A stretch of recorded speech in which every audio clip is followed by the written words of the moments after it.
Hi viewers, எல்லோரும் எப்படி இருக்கீங்க? நான் நல்லா இருக்கேன். கௌசி குக்கிங்லேருந்து கௌசி தான் பேசுகிறேன். நான் இன்றைக்கி என்ன செய்ய போகிறேன்னா, மட்டன் உருளைக்கிழங்கு வறுவல் தான் செய்ய போகிறேன். ரொம்ப டேஸ்டியான இந்த மட்டன் உருளைக்கிழங்கு வறுவலுக்கு தேவையான ஒரு மட்டன் வாஷ் பண்ணி வச்சுக்கோங்க. அடுப்பத்தை வச்சுட்டு பேன் வச்சுக்கோங்க. ஒரு 4 ஸ்பூன் எண்ணெய் போட்டு எண்ணெய் சூடானவுடனே ஒரு பெரிய வெங்காயம் பொடியாக கட் பண்ணி போட்டு நல்லா வதக்கிக்கோங்க. நல்லா கோல்டன் ப்ரௌனாக வதக்கட்டும். அது வரைக்கும் நல்லா வதக்கிக்கோங்க. இதில் 2 ஸ்பூன் இஞ்சி பூண்டு பேஸ்ட் போட்டு வதக்கிக்கோங்க. நல்லா வாசனை வர வரைக்கும் நல்லா கலந்து விடுங்க. இதுக்கு ஒரு தக்காளி, மீடியம் சைஸ் தக்காளி, சின்னதும் இல்லை பெருசும் இல்லை, மீடியம் சைஸ் எடுத்துக்கோங்க. பாருங்கள், இந்த மாதிரி பொடியாக கட் பண்ணி போட்டு நல்லா வதக்கிக்கோங்க.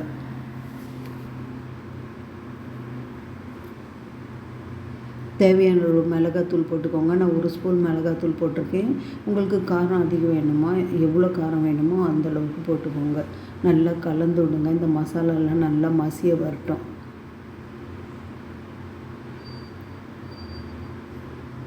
இப்போ இதுக்கு தேவையான அளவு உப்பு போட்டுக்கோங்க. நீங்கள் மட்டன் எவ்வளோ எடுக்கிறீங்களோ அதுக்கு தகுந்த மாதிரி போட்டுக்கோங்க. பத்தலைன்னா நம்ம கடைசியாக செக் பண்ணி போட்டுக்கலாம். நல்லா தக்காளி எல்லாம் நல்லா மசிய விட்டுருங்க.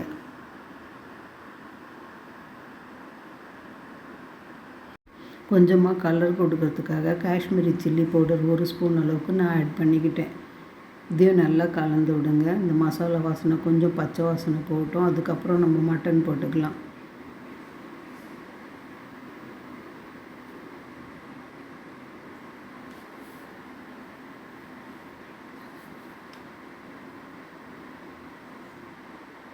இப்போ வாஷ் பண்ணி வச்சுருக்கிற மட்டன் போட்டுக்கலாம். நீங்கள் குக்கரில் வைக்கிறதா இருந்தால் இந்த மாதிரி மசாலா செஞ்சுட்டு மட்டன் கொஞ்சமாக கலந்து விட்டு 4 விசில் 3 விசில் எவ்வளோ விசில் வைக்கணுமோ நீங்கள் வச்சுக்கோங்க. உங்கள் மட்டனுக்கு ஏற்ற மாதிரி எவ்வளோ வேகுமோ அந்தளவுக்கு விசில் வச்சுக்கோங்க. நான் இன்றைக்கி பேனில் தான் செய்ய போகிறேன். பாருங்க, நல்லா கொஞ்சம் கலந்து விடுங்க. ஃபஸ்ட்டு தண்ணி போடாதீங்க வேக வைக்கிறதுக்கு. இந்த மசாலாவில் கொஞ்சமாக மட்டன் வேகட்டும்.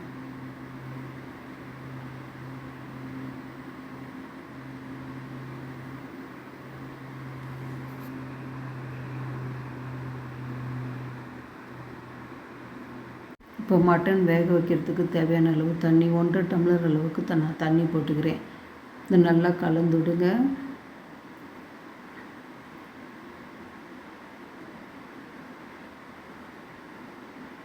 ஃப்ளேம் இப்போ மீடியமாக வச்சுட்டு ஒரு 15 நிமிஷம் நம்ம வேக வைக்கலாம். உங்களுக்கு தண்ணி பத்தலைன்னா மட்டன் வேகிறதுக்கு இன்னும் கொஞ்சம் தண்ணி கூட நீங்கள் போட்டுக்கோங்க. பாருங்கள், ஒரு 10-15 நிமிஷம் ஆச்சு. ஓப்பன் பண்ணி கொஞ்சமாக நான் கலந்து விட்றேன். நம்ம போட்ட தண்ணி பாதி அளவுக்கு ட்ரையாக வந்துடுச்சு. இப்போ உங்களுக்கு தேவையான அளவு உருளைக்கிழங்கு தோல் சீவிட்டு பாருங்கள் வாஷ் பண்ணிவிட்டு ஒரு 3 உருளைக்கிழங்கு அளவுக்கு நான் போட்டிருக்கேன். இது நல்லா கலந்து விட்டு இந்த தண்ணியிலே வேகட்டும். உருளைக்கிழங்கு எக்ஸ்ட்ரா தண்ணி போடாதீங்க. நான் வாங்கின மட்டன் நல்லா வெந்துடுச்சு, அதனால எனக்கு தண்ணி போதும். உங்களுக்கு மட்டன் வேகலைன்னா இன்னும் கொஞ்சம் எக்ஸ்ட்ரா தண்ணி கூட போட்டுக்கோங்க. பாருங்கள், கடைசியாக கரம் மசாலா 1 ஸ்பூன் அளவுக்கு போட்டுக்கிறேன்.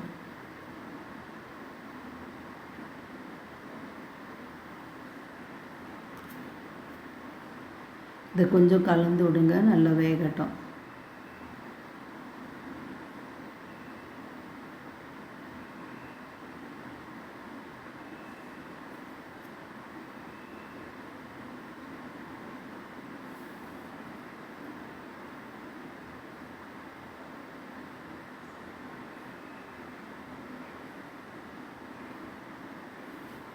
மிளகுத்தூள் 2 ஸ்பூன், சின்ன ஸ்பூனில் 2 ஸ்பூன் அளவு போட்டிருக்கேன். மிளகுத்தூள் நிறைய போட்டிங்கன்னா கொஞ்சம் சூப்பராக நல்லா தூக்கலாக இருக்கும். வாசனை டேஸ்ட்டும் நல்லாயிருக்கும். கடைசியாக கொஞ்சமாக தண்ணி இருக்கும்போது மிளகுத்தூளும் கரம் மசாலாவும் போடுங்க. நல்லா வாசனையாக இருக்கும். பாருங்கள், நல்லாவே கலந்து விடுங்க. இந்த தண்ணி எல்லாமே இழுத்துட்டு ட்ரை ஆகட்டும்.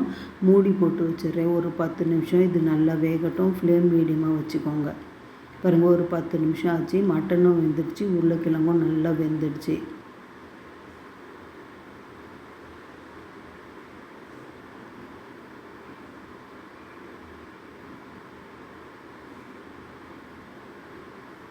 நீங்கள் சப்பாத்திக்கு தொட்டு சாப்பிட்றதா இருந்தால் கொஞ்சமாக கிரேவி மாதிரி வச்சுக்கோங்க. பாருங்கள், கடைசியாக வந்து கொஞ்சமாக பெரிய வெங்காயம் பொடியாக கட் பண்ணி, கொத்தமல்லி, கருவேப்பிலை எல்லாமே நான் பொடியாக கட் பண்ணி ஆட் பண்ணிக்கிறேன். இந்த மாதிரி நீங்கள் செஞ்சு பாருங்கள். மட்டன் கிரேவி ரொம்ப ரொம்ப சூப்பராக இருக்கும். ரசம் சாதத்துக்கும் சரி, சாம்பார் சாதத்துக்கும் சரி, இந்த சைட் டிஷ் வந்து ரொம்ப சூப்பராக இருக்கும். இது வந்து இந்த வெங்காயம் ஒரு அரை வேக்காடாக வெந்தால் போதும், ரொம்ப வேக தேவையில்லை.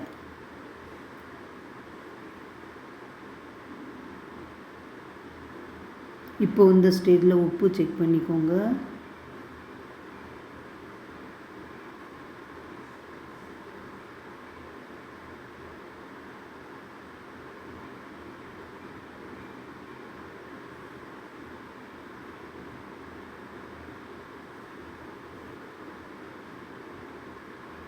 பாருங்கள், சூப்பரான மட்டன் கிரேவி ரெடி. இந்த மாதிரி உருளைக்கிழங்கும் மட்டனும் போட்டு நீங்கள் செஞ்சு பாருங்கள். சாதத்துக்கும் சூப்பராக இருக்கும் சைட் டிஷ்ஷு.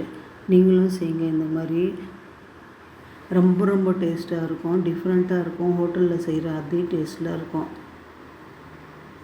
பாருங்கள், நான் சாதத்துக்கு வைக்கிறதால கொஞ்சமாக கிரேவி வச்சுருக்கேன். நீங்கள் சப்பாத்திக்கு இந்த மாதிரி செய்கிறதா இருந்தால் கொஞ்சமாக தண்ணியை வச்சுக்கோங்க.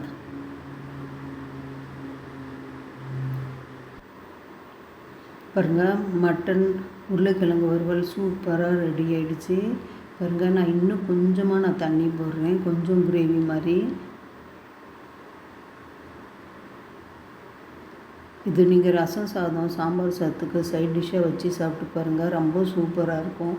சப்பாத்திக்கும் பரோட்டாக்கும் ரொம்ப சூப்பரான சைட் டிஷ் இது. பாருங்கள், அடுப்பு ஆஃப் பண்ணிக்கிறேன். அவ்வளோதான், சுட சுட சூப்பராக சர்வ் பண்ணுங்கள். என் சமையல் உங்களுக்கு பிடிச்சிருந்ததுன்னா கௌசி குக்கிங் சேனலுக்கு லைக் பண்ணுங்கள், கமெண்ட் பண்ணுங்கள், ஷேர் பண்ணுங்கள், சப்ஸ்கிரைப் பண்ண மறந்துடாதீங்க. அடுத்த சமையலில் பார்க்கலாம். ஓகே. இறக்கி ஆற வைக்கிறதுக்கு முன்னாடி கொஞ்சமாக கொத்தமல்லி, கருவேப்பிலை மேலே கட் பண்ணி போட்டு சர்வ் பண்ணுங்கள். ரொம்ப சூப்பராக இருக்கும்.